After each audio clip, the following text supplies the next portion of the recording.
Hey, GenRight Nation. I'm Tony Pellegrino, and this is Tech Talk. Tech Talk is something that we do every Wednesday at 5 o'clock Pacific. Today happens to be June 10th. So we are excited to be here. I appreciate everybody tuning in that watches it live. It's part of what I enjoy, being able to exchange with you guys and answer questions. So if this is something that you're seeing for the first time, we do this live every Wednesday. So set your notifications and tune in on a regular basis. Obviously, we always give you a chance to go back and watch it on our YouTube channel, which is where you're at right now. You can just go over to Tech Talk tab and watch the previous shows. So as always, if you have a question or a comment, please just type it in, include as much information as you can, and we will try and get to all the questions. Jamie's here with me today, so he'll be my question reader, and we'll see what we can do. As always, please subscribe to this channel and turn on your notifications. We'd sure appreciate that. That way, whether we're going live or posting a video, you'll get a notification and you won't miss anything. So, part of the deal. Today's show is all about what a lift kit is versus what we offer, which is a suspension system. And I realized from talking to a few different customers over the past couple of weeks that I needed to do a little education on this and help people understand what you're getting for what you're paying, okay? I realize everybody always wants to do things as cheap as they can, but in this case, you get exactly what you pay for. So we're gonna go into that in just a second. I got a couple other things I wanna get to. One is what's happening around here at GenRight. So as everybody knows, Terramoto is in final assembly mode. Today, we were putting in the aluminum dash and the reservoirs for the brakes, really just, the wire harnesses in there. We're really going through it right now and doing that final assembly. So very excited about that. The exhaust comes back from ceramic coat, I think tomorrow, so should be able to put that together. Very similar angle. This is our JL tub that we're putting the Vector suspension on. And we've worked on this quite a bit. I know it looks a little bit the same, but we now have the kit all defined and ready to go. So we're very excited about that. We're putting the first production one on a 392 we have here. That'll probably start, I think, on Monday. I just saw an email going through my guys, and they were saying they're going to get together on that on Monday. So that's exciting. I can't wait to get that going. And lastly, we've got one of our guys just finished up a full tracer rolling chassis. So this has all the brake lines on it, the limit straps, the bump stops, the axles, the steering, obviously the suspension, the gas tank, and the brake lines, the skid plates. The shocks will get put on, they're just not on quite yet, but that would be a full rolling chassis right there. And those always look so nice. So I love showing that when we've got one. Dude, let me know when you're Sure, ready. Yeah, what do you got? Hunter Dinger, JKU 6.0 LS, 3-link front, Terraflex long arm rear, installed with body off before stage 1 existed. Can I buy the stage 1 rear with the arms? I'd hate to cut out and re-weld brackets to the frame in the front. Yeah, that's a dilemma. So first off, our website is set up for people to, as close to as we can, a one-click buy. If you want something, anything beyond what is exactly on the website, you have to call in. You got to talk to one of my guys. In some cases, you got to plead with them to separate things and make it purchasable in the format or parts that you need, okay?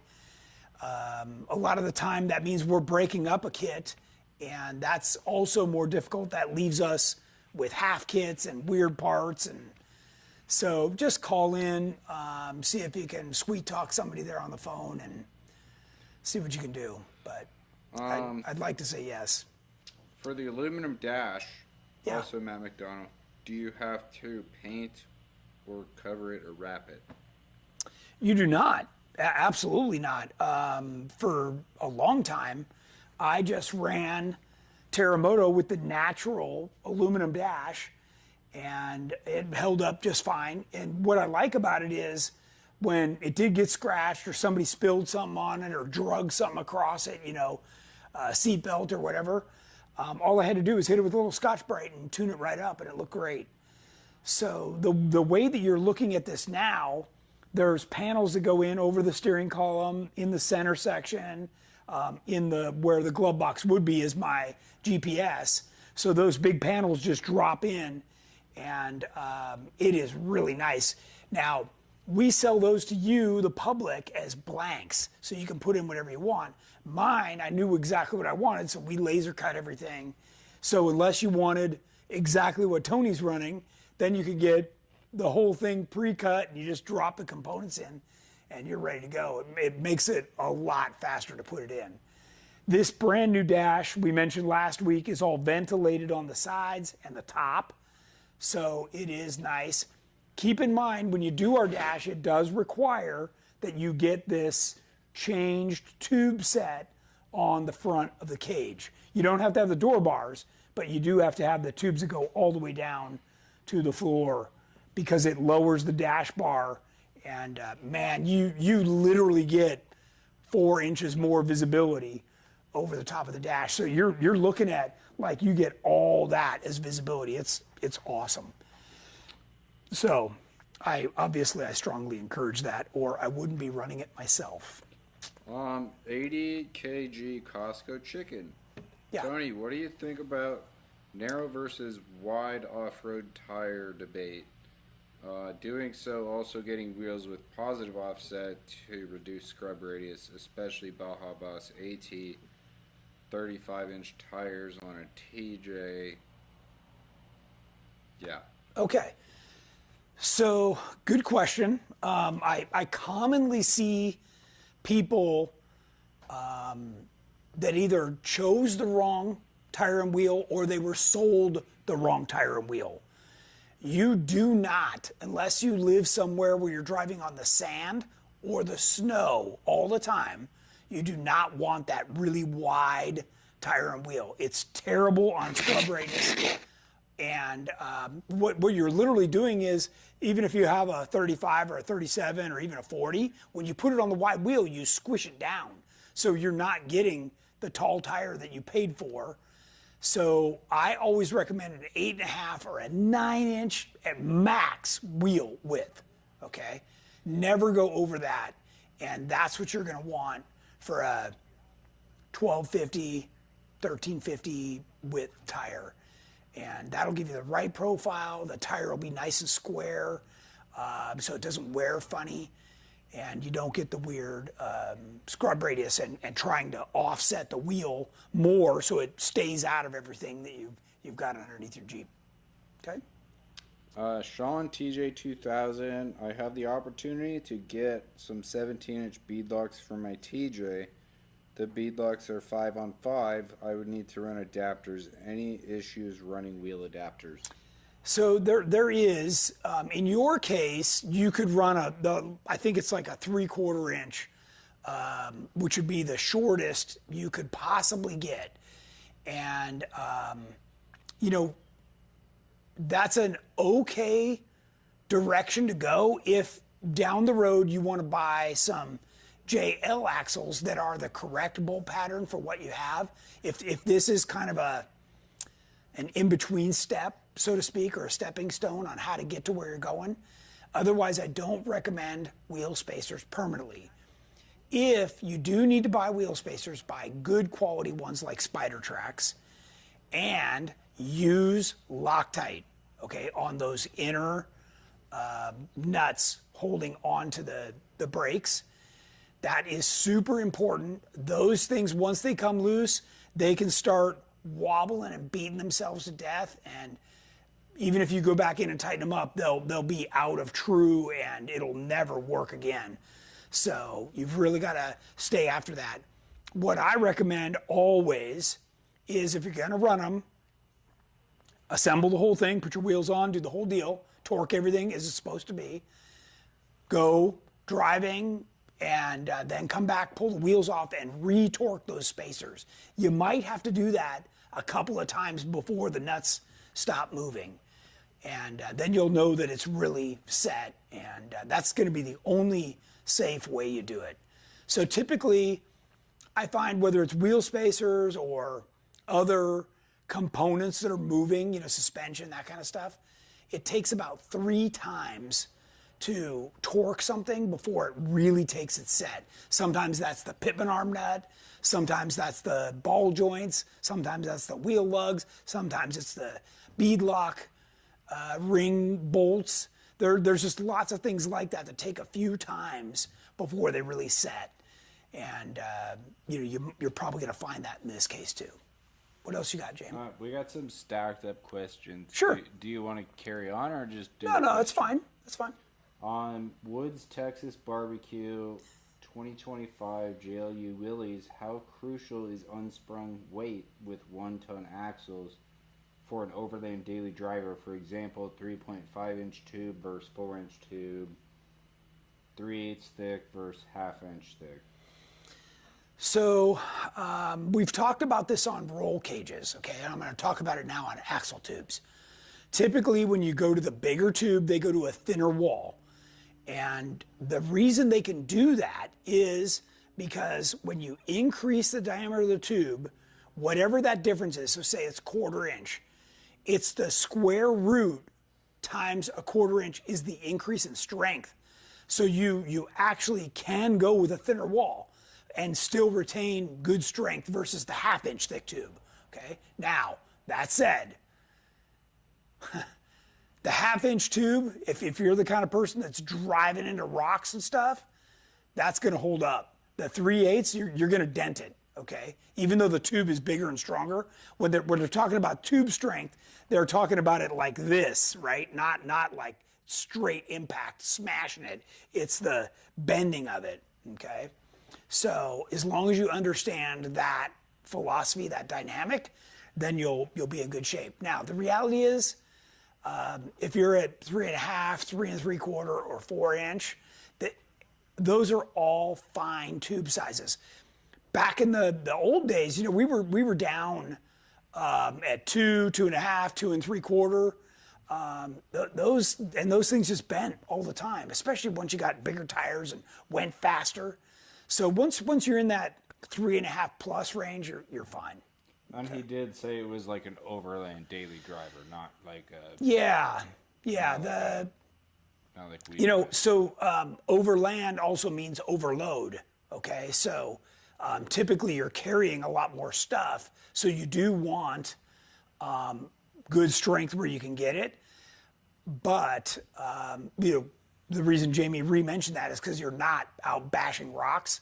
But, you know, I find people stay happy with something for a little while and then they deviate from that and, you know, like, oh, the rest of my buddies are going rock crawling, I'm going to try that. So just don't get sucked into that. It's part of the reason that I built Aftershock the way I did. It's mostly built for rock crawling, right? It's got all the specs for that, but I go overlanding in it and I know it's overbuilt for overlanding.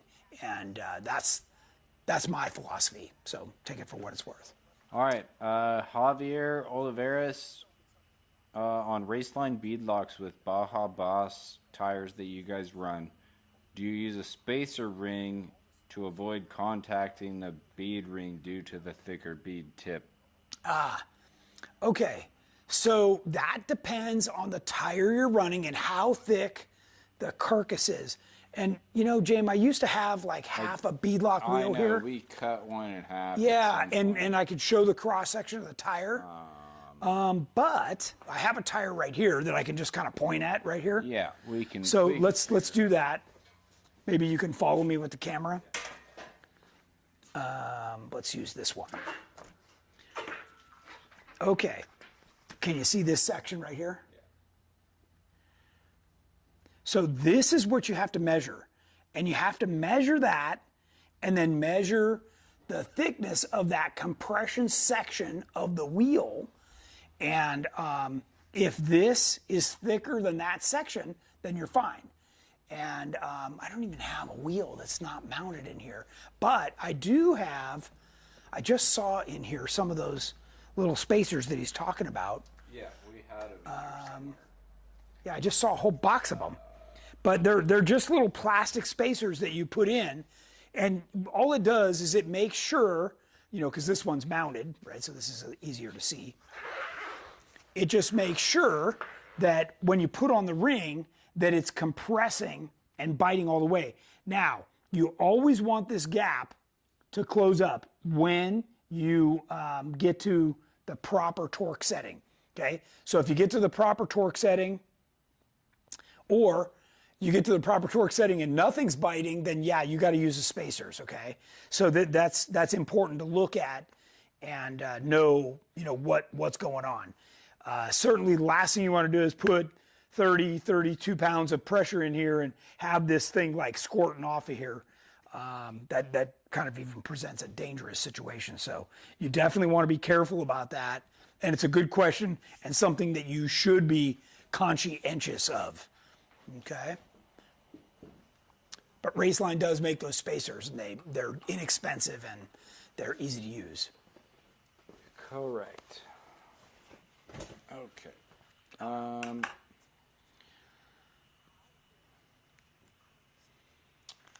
Okay. WJR Tenor 1 just bought a triangular rear 4-link Okay. and 3-link front plus tranny support. Question is, should I have the skid plate on hand or will it automatically fit when I purchase it later? I have a 06 LJ. So I'm assuming they're talking about our kit, James? I would think so. Okay, so let's just say it's our kit. What's important about that, and I would say absolutely get the skid plate, because the skid plate helps you locate both of the cross members and the suspension components, so that you're making sure you get them in the right location. Chances are you're going to get them close enough, you know, but having the skid plate is definitely the way to assure that you have it in the proper location. Yeah, ideally you'd have everything at the same time. Yeah. 2017 Jeep JKU waiting to purchase the new design rear chop bumper. Should I wait for full width bumper if not going with the dovetail corners? Yes, you should. Otherwise, the very delicate and vulnerable sheet metal will be exposed, and if you smash that, it'll be so expensive and so difficult to repair. Okay, or you will be the next candidate for dovetails because it's beyond recognition. But the full width one's coming. We're not far away on that. We've got a couple of revisions on other products we were updating today, and we'll be able to get into that here pretty quick, maybe even by the end of the week. So we're moving along on our stuff right now. Okay. Jeep Adventures for Baja Boss 40s. Do you like wheel weights or balancing beads? This is I heard a whole bunch of guys talking about this over the weekend on my overland trip.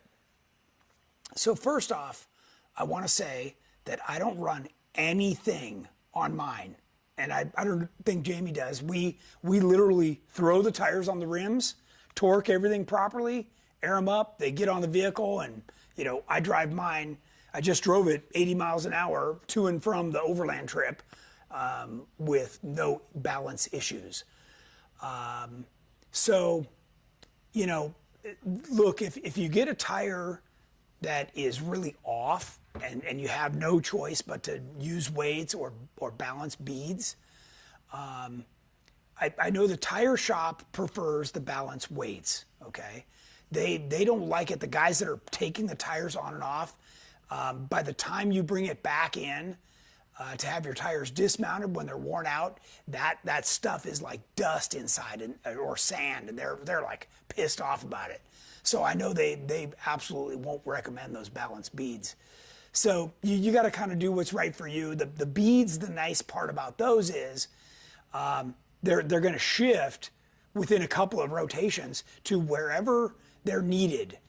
And so you get the best form of dynamic balancing versus the weights that continues. So as the tire wears and changes, so will the weights inside the beads inside the tire. So hopefully that helps you a little bit. I've literally never run beads or weights on any of the tires I've had on my Jeep. The Mickey Thompsons. Yeah. Yes, on other brands I have had to, but not on the Mickey Thompsons. Yeah. I was a bit more curious. What's that? Sorry, I'm just Costco Chicken. Thanks for the answer to the question. I was more curious about the tire's width, not the rims. Say 40 or 35 12.5 R17 versus 35 10.5 R17 or 37 12.5 R17. Okay. So this depends on what you're doing with the vehicle. If you are the majority of your driving on the road, then I would recommend the 1050, okay? Because you're gonna get better gas mileage. That more narrow tire will actually work to your advantage. And if you're doing a lot of like things like Moab or something like that where you don't need flotation, then it's all about pounds per square inch, okay? And that'll give you the most pounds per square inch. When you open the pattern and get it wider and wider, you're lowering the pounds per square inch. You are increasing the surface area, but unless you need flotation, then you're kind of getting away from what you're after. So if your inclination is to get the more narrow tire to get better fuel economy because you drive the majority of your Jeep, then that's the way to go for sure. That's probably a better answer for that person. Anthony Paquette.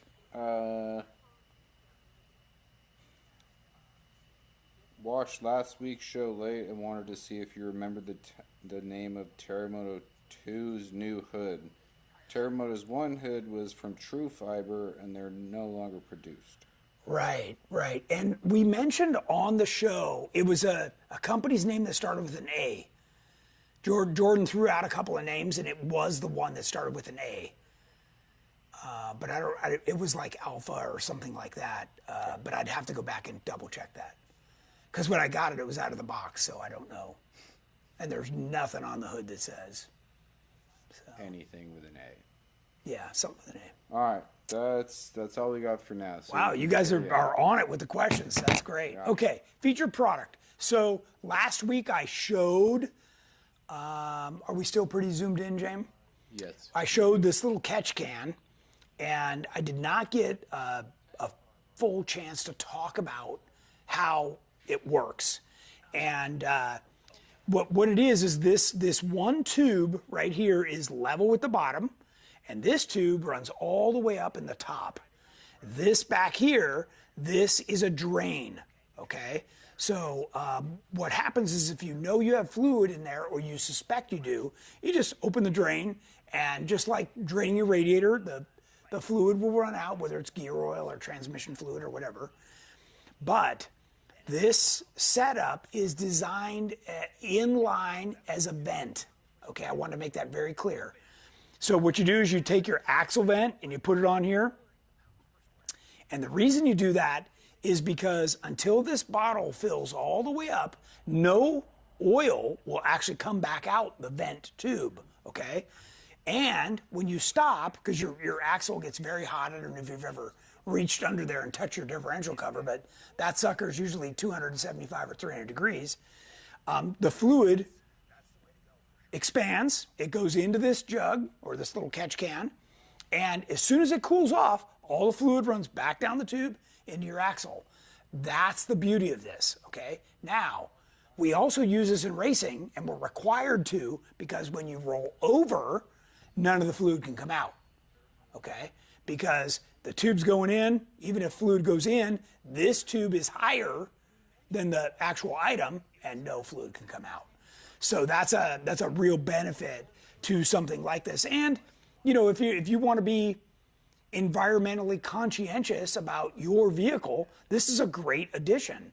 And you know, you're not going to have fluids dripping on the ground, and you know, unless you grossly overfill your differential or transmission or whatever, that's the only way you're going to get anything to come out of this. So it's pretty cool. The reason I'm re-mentioning it is because I just got them listed on the website today. So those are available. We did a production run. Next brand new item on the website is the exhaust for our JK Elite suspension with an LS engine. So any kind of Chevrolet LS platform, this will work. And this is now available, and that's up on the website too. And then our brand new solid body mount kit, I didn't know if I talked about that before. This is up on the website as well.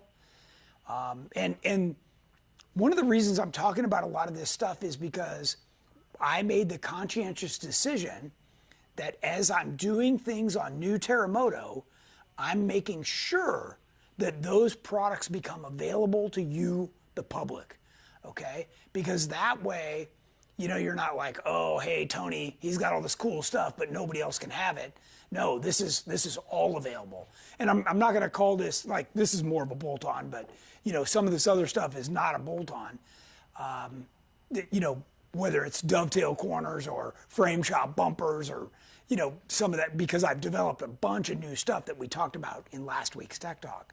But I did want to tell you that is super important to me, okay? Hey. Yep.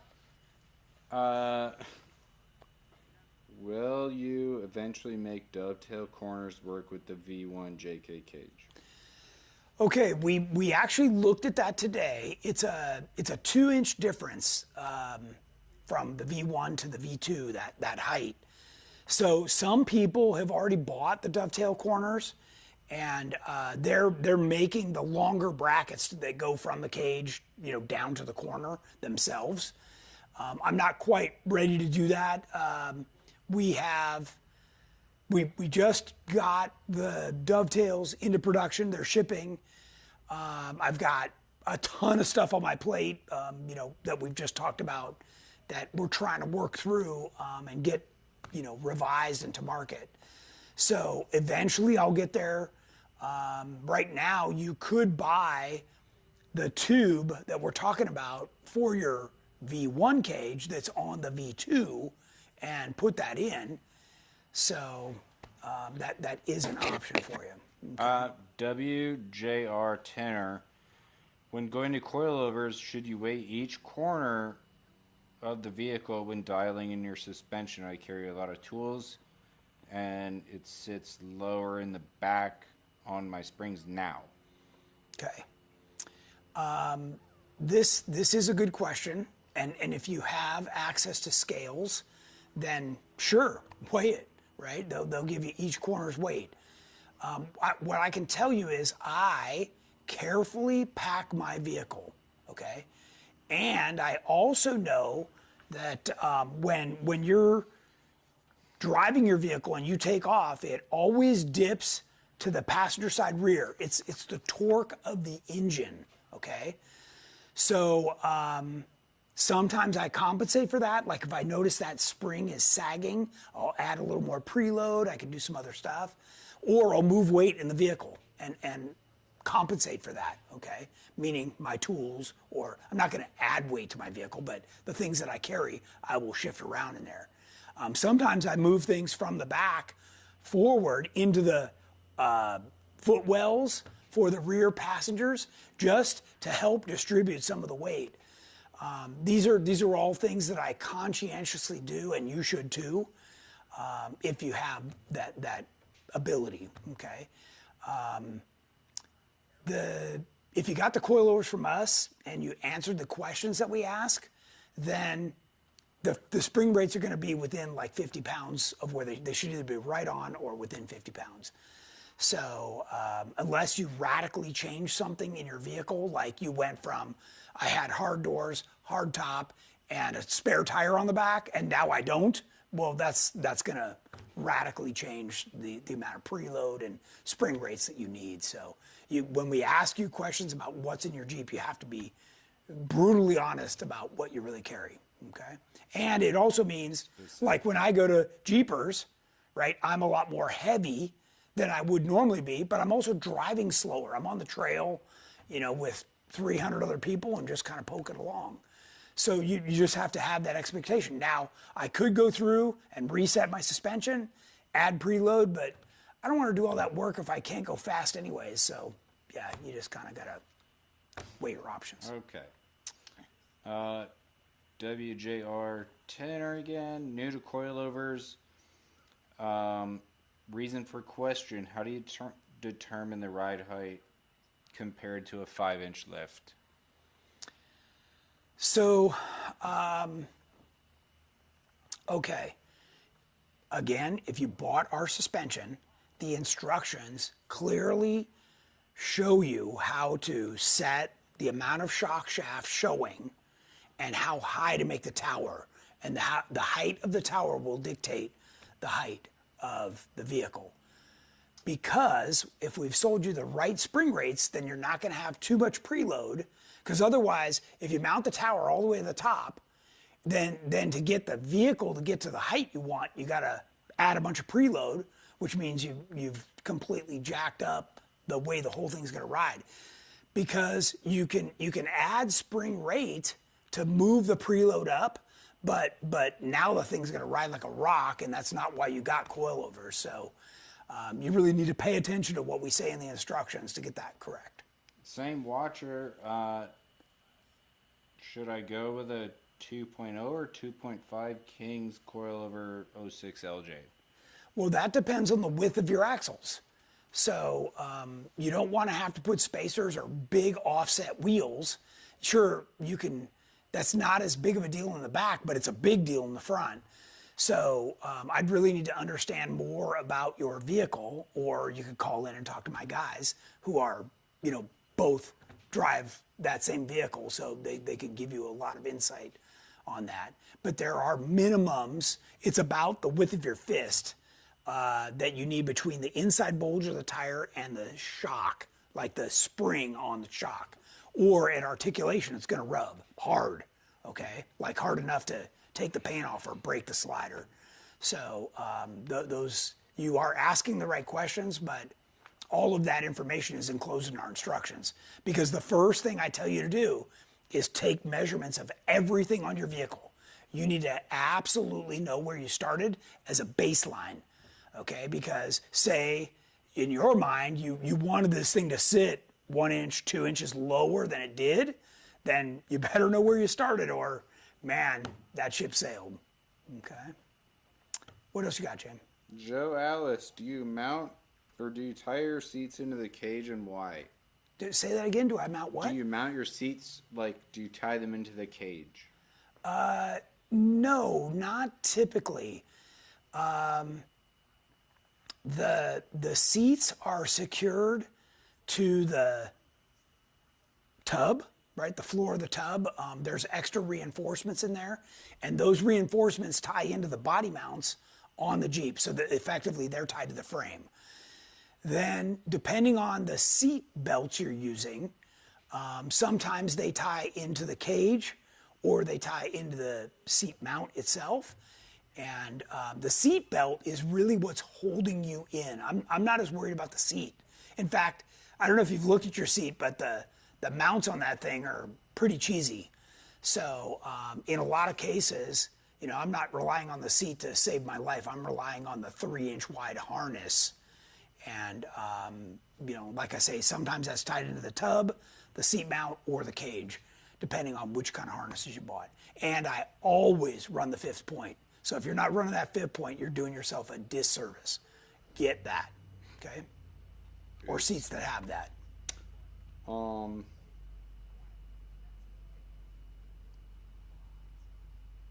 That's it right now. So Okay. you can move on. All right, let's go to tech tips. So on this last trip, I noticed a lot of people that as we started to descend, they were complaining about that they were driving through their brakes. My first tech tip, and you're not going to believe this, you're probably even going to laugh. Turn off your frickin' air conditioning, okay?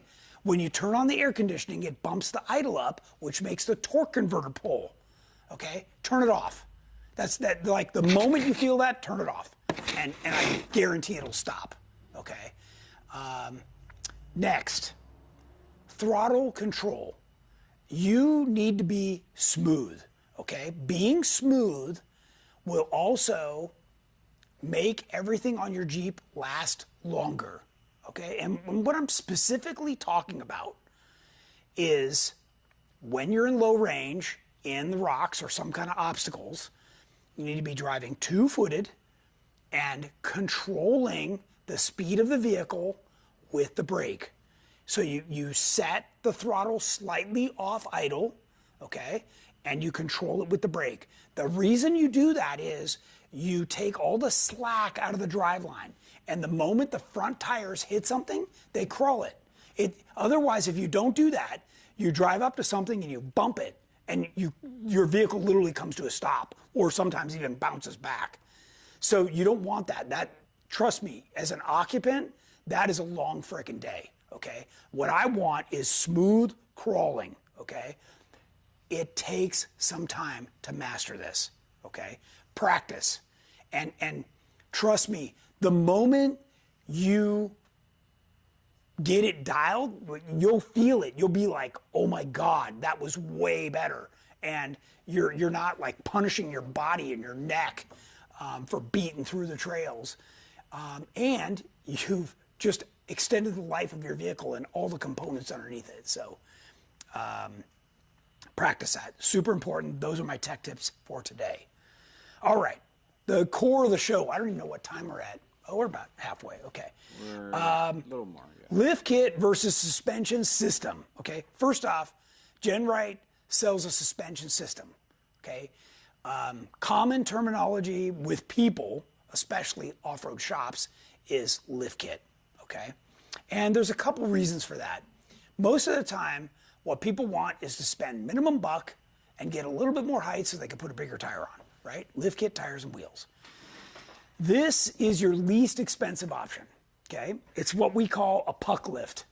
And it's literally a spacer that would go at the top of the spring to just give your vehicle a little bit more height. Typically, it's about 1.5 to 2 inches. And they give you a bunch of brackets and little sway bar links to extend what you have, that difference. And it's a very simple kit. It only takes, I don't know, an hour or two to put it in. If you got a floor jack and some power tools, you're pretty handy.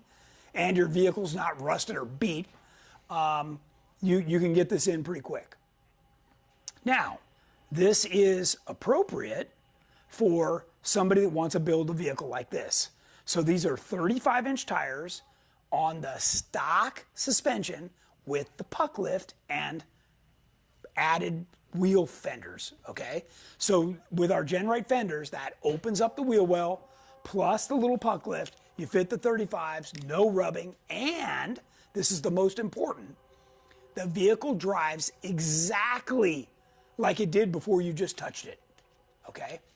Everything else I'm gonna talk about, you are changing the geometry, you're modifying everything past what the manufacturer intended, and the vehicle will never drive the same again, okay? So please hear that loud and clear. Once you go past this step, it will never drive the same. So if your wife, if it's her daily driver, and you go past this, you're gonna piss her off, all right? So don't do it, or get something else for her to drive. Next, you get springs and shocks, right? So to go up, You have to have longer shocks as well as springs. You can't just throw springs on. And the joke about these for me is you don't actually get any more travel. What they do is they give you a spacer that moves the bump stop up, so you literally have exactly the same travel, even though the Jeep looks more rugged and off-road. You don't really have much more. And again, they give you some brackets to extend up the stock stuff so that you didn't too radically change what's happening. Now, here's what I can tell you, and the reason this picture includes a drive shaft, I just happened to find this image, is once you go past that puck lift and you go to this next stage, you've now changed the driveline angles, the steering, the brake lines. Like, there's a whole bunch of stuff that needs to happen to accommodate a higher lift, okay? And you can see in this kit, all they're giving you in this kit is brake line extensions. So you're gonna undo the brake line up at the frame, and they're gonna give you this extension thing, and you're gonna re-screw it in. But it's the cheesy way to do it, okay? The point I'm getting to is you get what you pay for, okay? So if you buy a simple kit, you notice there's no control arms in this thing, all right? So even though you've lifted the vehicle, you did not correct the pinion angle, which means the drive shafts are working harder. So if you're still on the factory drive shafts, you're probably gonna burn them up. So your average off-road shop, what they do is they slap this in because you didn't want to spend a lot of money, send you on your way, and after a little while you come back and I go, man, I got this terrible vibration. They're like, oh yeah, you've worn out your drivetrain, like your drive shafts are shot. So you need to buy drive shafts, which are a couple grand by the time they're installed. But it's money well spent. Your stock stuff, depending on what you're driving, could be 15, 20 years old. So it needs to go away, all right? So that's this next step, and typically your vehicle is gonna look like this, okay? You're gonna have, maybe you got to a 37-inch tire as a result of this, but it's kind of a faux off-roader. It's really a mall crawler looks, to kind of give you the bare minimum. Again, all the factory control arms, okay? Next step. Here's one we found with a new track bar, new control arms that are adjustable. So this means you can fix the pinion angle, because what happens is as you lift your Jeep, the caster goes away from the front and it starts steering like a shopping cart. Your tires are chasing every little thing in the road because you took away the caster. So this gives you the ability to adjust that back. The downside is that your pinion is paying the price. So from the factory, your pinion is dead straight, pointed at the transfer case. As you lift the vehicle, it's going away. And then you want to add caster, now that it points down. So it's gotten dramatically worse. One of the reasons we sell aftermarket axles is they come with a pinion or C's that have been cut and turned to the proper angle for how much you're lifting it. Now, if you're pretty handy with tools, you can cut and turn the C's. It's a big job. It's easily a weekend job. And you got to weld them back on correctly, parallel and at the right angle, and make sure they're really stuck, the two pieces of metal together. This one comes with longer brake lines, but it's got all these brackets that are extending the track bars and other things. So here's the downside. The downside is the brackets that are on your axle or on your frame are thin metal, okay? The Jeep is designed to pass crash tests, okay? It's thin enough that it smashes up in a crash. So by putting longer pieces on it, all you've done was add more leverage. So as you're off-roading, it's just working. Have you ever taken a crescent wrench and just bend something back and forth till it breaks? Well, that's what you're doing, okay? So again, it serves a purpose, but you're getting what you're paying for, okay? So, and that's gonna give you a Jeep that kind of looks like this. Now here's a JK on 37s, right? It's sitting a little higher. You put the big fenders on from GenRight, and you've gotten more ground clearance, and you're starting to build an off-roader, right? But you've got those challenges I just talked about with the steering, the brake lines, and the drive line, okay? So those are things that will start affecting the drivability of your vehicle. Okay, next step. Here's even more radical, right? So here's bigger springs, better control arms. Now, you're replacing all the control arms, the track bars, but you're getting all these compensation brackets to make this work, right? Including new shock mounts that hang lower so you can put in a bigger shock. Like there's a lot of things that, these companies will sell you to say, hey, we're giving you all this flex because we put on longer springs and shocks, which, by the way, if you notice, this kit does not come with shocks, because what they know is when you get to this level, you have an opinion. And your opinion is going to be, I want Fox, I want King, I want Radflow, I want Bilstein, whatever, right? But you want whatever brand you want. You don't want to be stuck like this one, where it comes with the shocks, which, by the way, are just Monroe shocks with a new sticker on them, okay? So when you get to this point, now you can choose a 2.0, a 2.5, right? You're getting more options as you increase the spending. But don't forget, on top of whatever this kit costs, shocks are another $2,000, okay? So those are, back to what I said, you're getting what you pay for, right? Now, you're still leveraging all the factory brackets, even though these look a little beefier, which is great, peace of mind, except they're still bolted to the same thin factory brackets, okay? That's what you got to keep in mind, because in a second, you're going to see where I'm getting to on this. And here's what you end up with. You end up, now you got bigger tires, like 38-inch tires. You're really getting to where the thing, looks more off-road capable. And for the most part, it is, except the life of the components, right? Because you bolted onto the factory brackets and the drivability, okay? Now we get to the GenRight system, okay? So when we design it, we design the whole thing as a system. So now every clearance, everything works together, where the bump stops, and we're not using, cheesy foam bump stops. These are hydraulic bump stops, or commonly known as air bumps. We're using coilover shocks. We're using brand new cross members. We're using all Johnny joints, which are lubable and rebuildable. All the geometry's fixed, and I'm gonna show you a picture here in a second. We run a rear sway bar only. We reposition the gas tank, right? There's a lot of things built into us, a lot of thought. And we beef up where it attaches to the frame to extend the life, okay? So every single bracket on your frame or axles is cut off. You're getting rid of all the stock crap, because it is just that. It's thin crap, okay? What we're putting on is more than double the thickness, and it's welded on good, okay? So you've now just increased the life of everything on here and taken away all those weak points. We've added bigger bolts. This is really significantly larger. By the way, this is our elite system, okay? This is what I raced in King of the Hammers in the unlimited class in my Jeep, okay? Which I think is, okay, so here's the whole kit, not in CAD, but do you notice how many more pieces are in this picture versus the other ones? This is a lot of stuff, including a flat belly, a gas tank, and all new control arms, Johnny joints, cross members, shock mounts, shocks. Like this, to me, this is the right way to do it. This is why I started GenRight. I was tired of trying to figure this stuff out myself as I was getting into Jeeping. And I was like, really, is it that hard for somebody to do it? Like, what the heck? And it's all grade 8 hardware, the good stuff, with unitorque nuts, proper washers, proper everything. So I'm not having to spend my weekend that I've got to work on the Jeep out at the hardware store looking for stuff. That's not cool.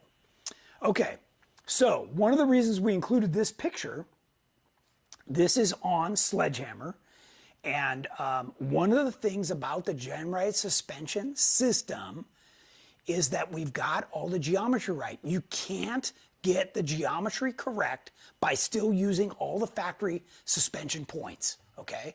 And our competitors can't get it right. So even if you bought somebody's long arm kit, well, they still can't get it right because they didn't move the tank to the back, or they didn't give you a tank that allows you to move the axle back.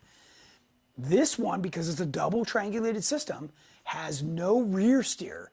So when I put the front tire on the obstacle, and I know my rear tire is going to follow it exactly. Okay, that's a big difference. Most people have to wheel where they put the front tire way over so that the back tire hopefully comes along on that same line. And if you've never experienced that, you certainly will at some point. Okay, that makes a huge difference. Now, that's JK. Now we're talking JL. JL, we go one step further. This is an entire chassis. Okay, so this is the reason it's called EXS is it's Elite Extreme, because it's got the same components as the Elite, but it comes with a whole new frame. And this system is designed, over the top. Everything about this is over the top. Because we made our own frame, we were also able to lower it, like increase the amount of up travel by an additional 1.5 inches over what we did on the JK, which was great. Okay. So we're, again, as a system, we're utilizing the Curry axles. We're maximizing everything at full stuff or articulation on the EXS or the Elite. You can't slide a piece of cardboard in between the moving components. Okay, so these things are designed exact, and the same kinds of things apply to our tracer kit. We're just not showing the tracer. We showed the frame, the rolling chassis earlier, but a lot of these same principles apply to the tracer as well. So again, because it's a JL, we move the gas tank to the back. That opens up the whole thing for the double triangulated 4-link. And this you could run 2.5 or 3-inch diameter coilovers. You can also on the Elite. And lots of really cool things happening here. Everything's more heavy duty. This frame is as thick as the frame on my 3500 pickup truck. Okay, so we weren't messing around. Anthony Piquet asked, will you release the EXS for the JK? Eventually we are. That is on my list. So you got to remember to do something like this. So, yeah, even if we go way back, let's go way back to here, right? So this is our new JL kit, the Vector. Even for us to engine, we've spent, I don't know, we're coming on 1.5 years on this, and we know what we're doing, right? I've got all the CAD models, but by the time we take into account every possible engine combination, and then they throw the V6 versus the V8, like once I figure out where the factory's gonna frickin' stop with options, then we go through and we fit all this stuff, and then we have to write the instructions and get through to make this thing into a production kit. So getting it to the point where I can back into a JK EXS is something I want to do, but it takes a lot of time. So it's on my list. We're getting there. Hopefully we get there by the time you want it. But it also makes it a lot easier, right? You could buy a complete rolling chassis from us, and you didn't have to cut or weld anything. We weld it all. It's done in a giant precision fixture, and nothing can move. It stays straight, and it's awesome. Okay, so here's a cool cross section that Jamie did, so you can see how flat the links stay. On all those other lift kits we were talking about, when the arm pivot is right here, the arms are going downhill. This keeps it flat. It makes the suspension seem stable, which is, by the way, much like it was when your Jeep was stock. That's why it drove like it did, like a little skateboard. So, we put a lot of energy into this to make these long travel suspension systems perform good on and off road. Anybody can put 16-inch shocks and build a buggy and make some slinky thing that, forget driving over 20 miles an hour, okay? Anybody can do that. This is something, that we're driving down the highway with our family in it and off-road, okay? So, of course, this is the same setup that I have in Aftershock. that we debuted, I don't know, 5-6 years ago. So that's cool. More questions on this topic, James. What do you got? Kind of. Hunter Dinger. Yeah. Like I said before, JKU LS, if I have the 3-link front and it's working great, is it worth cutting it all off and going with the stage 1? Really just want a triangulated rear and tank in the back. Gotcha. Okay. So it sounds like maybe they fab something up themselves. It doesn't sound like it's ours. Possibly. The reason you'd want our setup and go through the trouble to cut that off is so you can get the flat belly. So chances are yours still has the cross member that drops down. And that's fine if you're happy with it. Don't touch it. Yeah, buy our rear setup and put it in for sure. Okay, Kevin K, non-suspension question. Sure. I can't get my 8 HP 75 tranny to stop leaking between transmission and pan. Any advice on what I'm missing? Oh man, there might even be a couple people that are watching tonight that could chime in and help this guy. Yeah, Nick just chimed in. Okay, good. Yeah, that's sometimes if the bolts get over tightened on the tranny pan, they'll mess up that seal surface, and you kind of gotta look at it. And if that's the case, you just gotta throw the pan away and get a new one, and then use the proper gasket and don't over tighten it. Okay. All right, that answers that. Carry on. Okay. Next thing I want to mention is I did update the closeout section today. So for those of you bargain hunters, there are some crazy good deals in there. All right. And you're going to want to check that out after this show. Last week, all those shocks and bump stops sold out, like done within like an hour of the show. So yeah, good job. Everybody got a great deal. And I just updated that section. Okay, next. Here's my schedule. I'm headed back up to Big Bear for Jeep Jamboree USA this weekend. Then, more notably, is our big summer bash here in Simi Valley. This is our annual one that we do once a year. Is just huge with the articulation ramp, and we bring out all the stuff. Sometimes we have other industry companies come and join us and stuff. So that's kind of fun. We do a big raffle, and we'll have a bunch of apparel and other stuff there that you can buy. Then I head to the Rubicon, and then we've got another, more local Jeep night all over the country. On that same weekend, the Big Bear Forest Fest is back this year for the first time since before COVID. And I just want to mention that's a Corva event. And then I head back up to the Rubicon for Jeepers Jamboree, one of my favorite trips of the whole year, because you are off-grid and they feed you breakfast, lunch, and dinner. I think the 3-day and the 4-day trips are sold out already, so hopefully you've been listening to me and you bought your tickets in advance. If you are going, message me. Let me know if you want to, go in on the trail with us or camp with us. Be happy to have you join our group, okay? And then this other overland trip got sold out, so that's no longer available. And then the next possible stop for us is going to be out at the Smoky Mountain Jeep Invasion. One of us, Jeff or myself, will be going back there to join our friends at JK Land, which is one of our big dealers.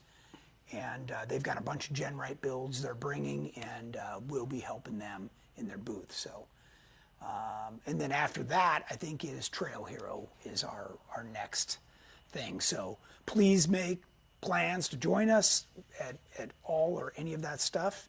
Okay. And then, here's the ad for our summer bash on June 19th. So here in Simi at our normal spot, the Rock and Roll Cafe.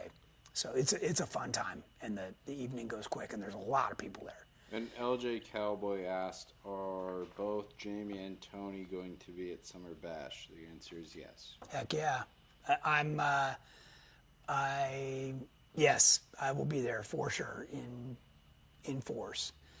Okay, if you like what you saw, if you like our products in general, write us a review on our website, on Google, follow us on social media. We sure appreciate that. And until next Wednesday, thanks for watching. Appreciate everybody. Take care.